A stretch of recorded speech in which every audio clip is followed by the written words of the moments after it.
नमस्कार दोस्तों, आपका स्वागत है आज के मुख्य समाचारों में। दोस्तों, आज देश भर से कई बड़ी न्यूज़ निकल कर आ रही है। सभी बड़ी खबरों के बारे में एक एक करके विस्तार से आपको बताएंगे। उससे पहले दोस्तों, अगर आप भी देश में निष्पक्ष पत्रकारिता का समर्थन करते हैं तो इस वीडियो को लाइक कर दें। साथ ही हमारे चैनल को सब्सक्राइब करके बेल आइकन को जरूर दबा दें, जिससे देश में निष्पक्ष पत्रकारिता करने वाले पत्रकारों का मनोबल बढ़े तथा वे ज़्यादा से ज़्यादा निष्पक्ष पत्रकारिता कर सके और साथ ही आम गरीब जनता की आवाज़ उठा सके। दोस्तों, अब बात करते हैं आज की सभी बड़ी खबरों के बारे में एक एक करके विस्तार से।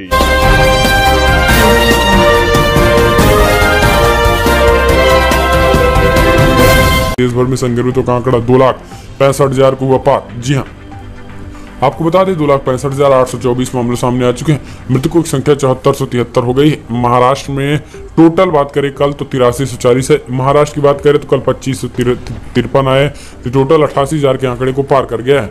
तमिलनाडु में 1562 मामले सामने आए तो टोटल 33,000 के आंकड़े को पार कर गया है। दिल्ली में 1007 मामले सामने आए तो टोटल 29,900 के करीब मामले हो चुके हैं। गुजरात में 477 मामले सामने आए तो टोटल 20,000 के आंकड़े को पार कर गया है। यूपी में 411 मामले सामने आए तो टोटल 10,900 के आंकड़े हो चुके हैं। राजस्थान में 277 मामले सामने तो टोटल 10,800 हो गए हैं। मध्य प्रदेश में 237 मामले सामने तो टोटल 9,600 के आंकड़े पार कर गए हैं। पश्चिम बंगाल में 426 मामले सामने तो टोटल 8600 के आंकड़े पर पहुंच गए हैं। इस बीच कर्नाटक में भी 308 मामले सामने आए हैं तो टोटल 5760 हो गए हैं। बिहार में 177 मामले सामने आए तो टोटल 5,247 हो गए हैं। हरियाणा में 406 मामले तो टोटल 4800।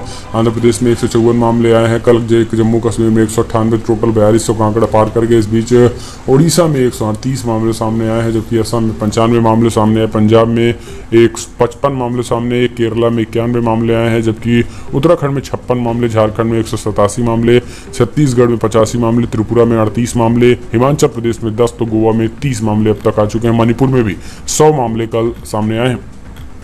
हम चलते हैं अगली बड़ी खबर। राहुल गांधी का अमित शाह पर निशाना, कहा सबको मालूम है सीमा की हकीकत। जी हां, आपको बता दें कि केंद्रीय गृह मंत्री अमित शाह ने रविवार को बिहार में एक वर्चुअल रैली को संबोधित करते हुए कहा था कि भारत की सीमा पूरी तरीके से सुरक्षित है। इसे लेकर कांग्रेस के पूर्व अध्यक्ष राहुल गांधी ने उन पर निशाना साधा है। राहुल का कहना है कि सीमा की हकीकत सभी को मालूम है, लेकिन दिल को खुश करने के लिए ये ख्याल अच्छा है। राहुल गांधी ने ट्वीट करके लिखा है कि सबको मालूम है कि सीमा की हकीकत, लेकिन आपको बता दें उन्होंने गृह मंत्री अमित शाह पर शायराना अंदाज में निशाना साधा। इसके बीच आपको बता दें अमित शाह ने कहा था कि सारी सीमाएं पीएम मोदी के रहते हुए सुरक्षित हो, और इसी को लेकर राहुल गांधी ने हमला बोला है और शायराना अंदाज में उन्होंने इस तरीके की बातें कही हैं। उन्होंने कहा कि आज पूरी दुनिया जान रही है कि भारत और चीन के बीच क्या चल रहा है, लेकिन गृह मंत्री अमित शाह शायद इनको नहीं पता है। फिलहाल चलते हैं अगली बड़ी खबर लेते हैं। आपको बता दें बिग ब्रेकिंग निकल के आ रही है, जहां पर कांग्रेस छोड़कर बीजेपी में शामिल हुए 7 विधायकों को हाईकोर्ट ने विधानसभा में जाने से रोका। जी हां, आपको बता दें कि मध्य प्रदेश के बाद अब कांग्रेस गुजरात में अब विधायकों को टूटने की बचाने की कोशिश कर रही है। वहीं साल 2017 में मणिपुर में 7 विधायक बीजेपी में शामिल होने के मामले में मणिपुर हाईकोर्ट ने उनके विधानसभा जाने पर रोक लगा दी। कोर्ट ने कहा कि जब तक विधानसभा अध्यक्ष के ट्रिब्यूनल में उनके खिलाफ मामला चल रहा है वे विधानसभा नहीं जा सकते हैं। आपको बता दें कि इन 7 विधायकों की मदद से बीजेपी ने मणिपुर में सरकार बना ली थी। इन विधायकों में ओनिम लुखोई सिंह, केबी सिंह, पीवी सिंह, सम्मरा बीरा सिंह समेत तमाम लोग कांग्रेसी विधायक थे जो कि बीजेपी में चले गए थे। हालांकि हाईकोर्ट ने उन पे विधानसभा में घुसने पर रोक लगाई है। हम चलते हैं अगली बड़ी खबर लेते हैं। बिग ब्रेकिंग, जहां पर सिंधिया की जबरदस्त बेइज्जती। जी हाँ, मध्य प्रदेश में टीम 22 में 6ठे नंबर पर ज्योतिरादित्य सिंधिया। कांग्रेस ने पूछा इतना सम्मान हजम कैसे हो रहा है। जी हाँ, और चुनाव को लेकर बीजेपी ने तैयारियां शुरू कर दी हैं। 24 विधानसभा सीटों पर प्रभारियों की नियुक्ति के बाद बीजेपी ने संचालन समिति और प्रबंधन समिति की घोषणा की है। संचालन समिति में पार्टी ने 22 कद्दावर नेताओं को रखा है और प्रबंधन समिति में प्रदेश के 18 नेता हैं। हाल ही में बीजेपी में शामिल हुए ज्योतिरादित्य सिंधिया को भी संचालन समिति में जगह मिली है। बीजेपी में आने के बाद सिंधिया को पहली बार किसी सांगठनिक समिति में शामिल किया गया है। संचालन समिति में कुल 22 लोगों को जगह मिली है। इनमें सभी कद्दावर नेताओं को जगह मिली है। ज्योतिरादित्य सिंधिया इस सूची में 6ठे नंबर पर है। इसे लेकर कांग्रेस ने तंज कसा है, क्योंकि ज्योतिरादित्य सिंधिया से ऊपर बीजेपी महासचिव कैलाश विजयवर्गीय का नाम है। ऐसे में सवाल यह भी है कि पार्टी में सिंधिया का कद कैलाश से भी नीचे चला गया है। हम चलते हैं अगली बड़ी खबर लेते हैं। कर्नाटका बीजेपी को बड़ा झटका, आला कमान ने येदियुरप्पा के सुझाव को पलटा। जी हाँ, दरअसल कर्नाटक में सत्तारूढ़ भारतीय जनता पार्टी ने राज्यसभा चुनाव के लिए अपने 2 उम्मीदवारों के नामों का ऐलान कर दिया। हालांकि बीजेपी आला कमान ने मुख्यमंत्री येदियुरप्पा को झटका देते हुए एरना कड़ाड़ी और अशोक गस्ती को मैदान में उतारने का फैसला किया। बीजेपी की राज्य इकाई ने राज्यसभा चुनाव के पिछले दिनों अपनी ओर से 3 नाम सुझाए थे, जिनमें प्रकाश सिट्टी, प्रभाकर कोरे और रमेश कट्टी के नाम थे, लेकिन आला कमान ने इन नामों पर ध्यान नहीं दिया और अप्रत्याशित रूप से 2 नए चेहरों को टिकट राज्यसभा के लिए दिया है। तो ये भी बड़ी खबर। हम चलते हैं अगली बड़ी खबर।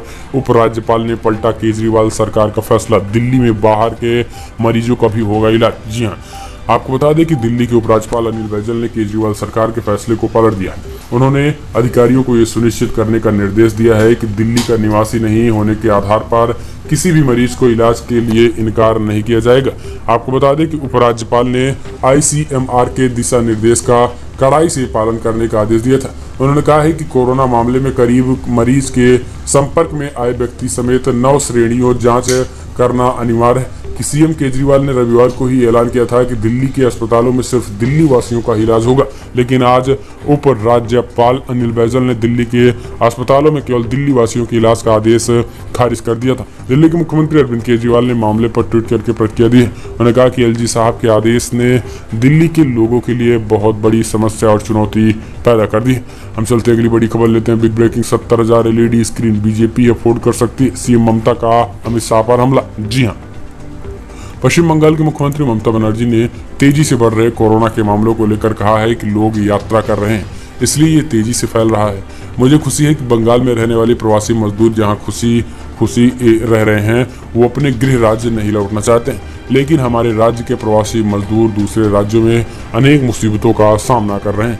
ममता बनर्जी ने आगे कहा है कि हमने विश्व बैंक में स्पेशल लोन लिया है, जिनमें 1050 करोड़ रुपए की लॉजिस्टिक्स और इंफ्रास्ट्रक्चर पर खर्च होंगे और 850 करोड़ रुपए पेंशन और सामाजिक संरचना पर खर्च किया जाएगा। लॉकडाउन को लेकर पश्चिम बंगाल के सीएम ने कहा कि 30 जून इसे लागू रखा जाएगा। इसके साथ ही कोरोना मृतकों के परिजन शव के अंतिम दर्शन भी कर पाएंगे। हम लोगों ने शादी समारोह और मंदिरों में 10 से 25 लोगों को एक साथ जाने की अनुमति दी है। वहीं गृह मंत्री अमित शाह की वर्चुअल रैली पर निशाना साधते हुए ममता बनर्जी ने कहा कि सोशल मीडिया में ऐसी खबरें आ रही हैं कि 70,000 LED स्क्रीन का प्रयोग किया गया है। इतना बीजेपी अफोर्ड कर सकती है, हम लोग नहीं कर सकते। हम चलते हैं अगली बड़ी खबर। 50 लाख से अधिक श्रमिक नियोजन के साथ मनरेगा में राजस्थान पहले पायदान पर। जी हाँ, आपको बता दें कि प्रदेश के उप मुख्यमंत्री सचिन पायलट ने बताया है कि प्रदेश में मनरेगा योजना के तहत श्रमिक नियोजन प्रतिदिन 50,000 से अधिक हो गया है। श्रमिक नियोजन की दृष्टि से राजस्थान देश में प्रथम स्थान पर है। नियोजित श्रमिकों में लगभग 13 लाख प्रवासी श्रमिक भी रोजगार पा रहे हैं। पायलट ने बताया कि प्रदेश में कोरोना वायरस संक्रमण की चुनौती भरे समय में मनरेगा के तहत रोजगार मिलने से प्रदेश के ग्रामीण क्षेत्रों में लोगों को भरपूर आर्थिक संबल मिल रहा है। उन्होंने बताया है कि लॉकडाउन के कारण यहां अप्रैल माह में केवल 62,000 श्रमिक नियोजित थे। वही विभाग के समन्वित प्रयासों से श्रमिक नियोजन बढ़कर 8 जून को 50 लाख को पार कर गया है।